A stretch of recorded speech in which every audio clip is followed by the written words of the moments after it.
Mon très cher Albus Dumbledore et vous tous sorciers et moldus, bonjour.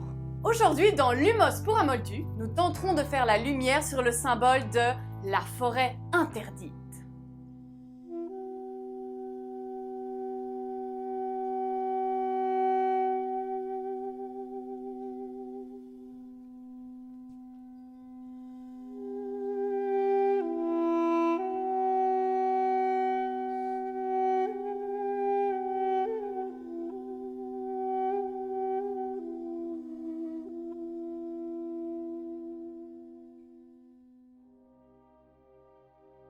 Durant sa première année à Poudlard, Harry devra visiter l'intérieur de la forêt interdite. Rappelez-vous, Drago, Hermione, Ron et Harry reçoivent une punition par le professeur McGonagall. Minerva!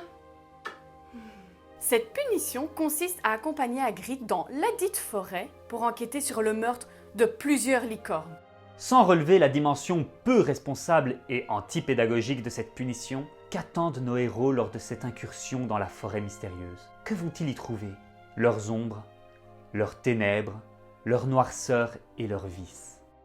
En s'enfonçant dans l'obscurité de la forêt, Harry fera symboliquement une incursion dans les tréfonds de son subconscient. Il se confrontera à ses troubles, ses obsessions, ses phobies et ses névroses. Il va devoir réveiller les morts qui sommeillent en lui. Et Drago alors? Harry et lui ne se retrouvent-ils pas ensemble dans la forêt? Oui, tout à fait, il est en quelque sorte l'alter ego de Harry. Ils évolueront ensemble en parallèle, allant chacun au bout de leurs chemins qui sont opposés, mais se rejoignant pourtant à la toute fin de la saga. Il n'est donc pas étonnant de les retrouver ensemble dans la forêt. J'ai pas la frousse, Potter. Tu as entendu? Mais je pensais que l'accès à cette forêt interdite était, comme son nom l'indique, interdite. C'est vous-même Dumbledore qui l'avez proscrit en début d'année. Pour quelle raison Dumbledore proscrit-il l'accès à la forêt noire? Forêt noire... Si nous analysons ce détail sous un regard psychanalytique, nous découvrons que le château Poudlard symbolise en quelque sorte la partie émergente de la personnalité. Il est le moi psychique, la partie consciente de l'homme, celle qui prend les décisions structurées et réfléchies. Le château symbolise l'architecture façonnée par la raison et la conscience. Donc, en opposition, la forêt noire qui entoure le château serait la partie submergée de la personnalité? Il serait le surmoi, le subconscient, et même le supermoi? Si le moi conscient, le château Poudlard, refoule les peurs, les angoisses et les traumatismes dans le surmoi, la forêt interdite, c'est pour se préserver. Attends, donc si je comprends bien, c'est le seul moyen de défense du moi sur le surmoi. Moi et surmoi. Mais ça devient compliqué ton truc, hein, Moony?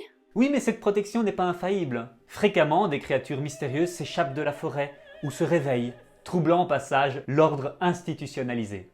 Dolores en fera la douloureuse expérience. Qu'est-ce que vous faites? Je suis la sous-secrétaire d'État, Dolores! J'en connais un qui s'est échappé.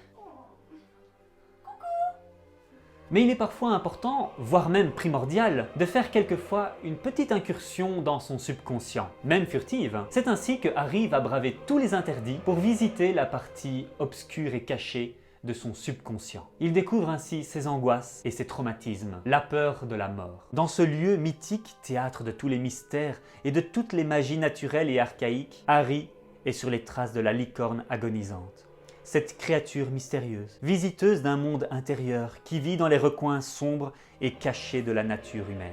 Donc si je me souviens bien dans le film, le centaure, comment il s'appelait encore? Ah oui, Firenze. Il avait dit à Harry que si on buvait le sang d'une licorne, ça pouvait retarder notre mort, mais en échange d'une vie maudite. Le thème de la capture et de la mise à mort de cet être pur est récurrent dans la littérature médiévale, ainsi que dans les bestiaires. La mort de la licorne symbolise le corps de l'homme qui pourrit dans les ténèbres de son tombeau, afin que son esprit puisse renaître purifié.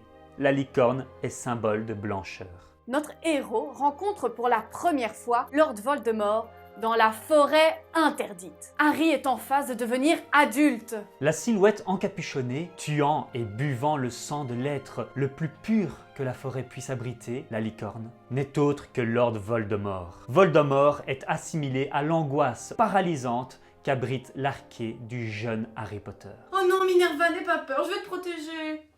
Il lui faudra braver cette angoisse pour devenir enfin libre.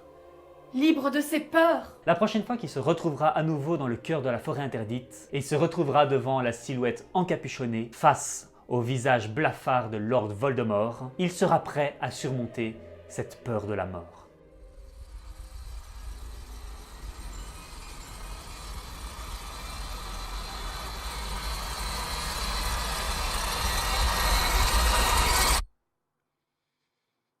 Avada Kedavra! Merci professeur Dumbledore pour vos enseignements. Et votre sagesse? Vous resterez à jamais dans nos mémoires et nos cœurs. Voilà, nous avons tenté de dire. Ainsi s'achève notre vidéo consacrée à la forêt interdite. Merci et nous vous disons à très bientôt pour un nouveau chapitre de guide symbolique à l'usage des moldus. C'était Mooney, Et Phoenix dans... Lumos pour un moldu. Allez, tchuss les moldus!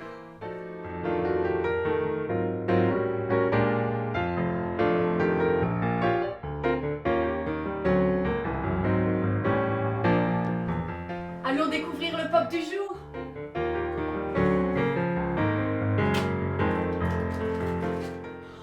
C'est McGonagall. Bon, on va la mettre ici.